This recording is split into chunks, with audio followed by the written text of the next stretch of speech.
আসসালামু আলাইকুম। আজকে খেলা ছিল সাঁকারগাতি। গাড়ির উদ্দেশ্যে অনেক সময় দাঁড়া থাকার পর একটা ইজি বাইক পেলাম। ইজি বাইকের সামনে উঠলাম। আসলে আজকে বাইরে প্রচণ্ড রোদ ছিল। বাইরে গাড়ি অনেক কম ছিল। প্রায় 3:30 বাজে এখন। বাইরে প্রচণ্ড রোদ। আমি ঘুমায় পড়ছিলাম।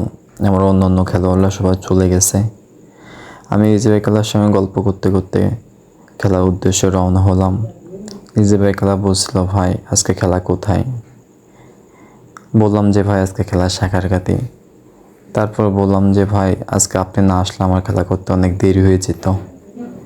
গল্প করতে করতে করতে যখন গেলাম, হঠাৎ সেই গ্রামের রাস্তা দেখে আবারও মনটা ভরে গেল।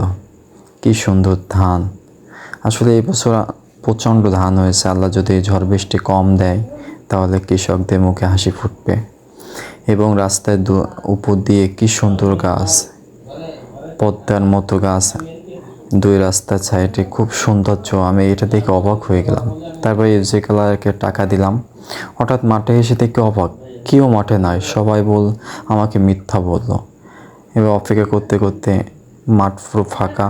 ওরা এক কোনায় প্র্যাকটিস করছিল। তারপর আজকে প্রথম আমাদের সিনিয়র ভাই রমজান ভাই খেলা করতে আসছিল তার ছেলেকে নিয়ে। এবার আমরা টসের উদ্দেশ্যে রওনা হলাম। টস করলাম। আসলে আজকে আমি টসে হেরে গেছিলাম। ভাইরা টসে জিতে ব্যাটিং করার সিদ্ধান্ত নেয়। আমরা ফিল্ডিং করছিলাম।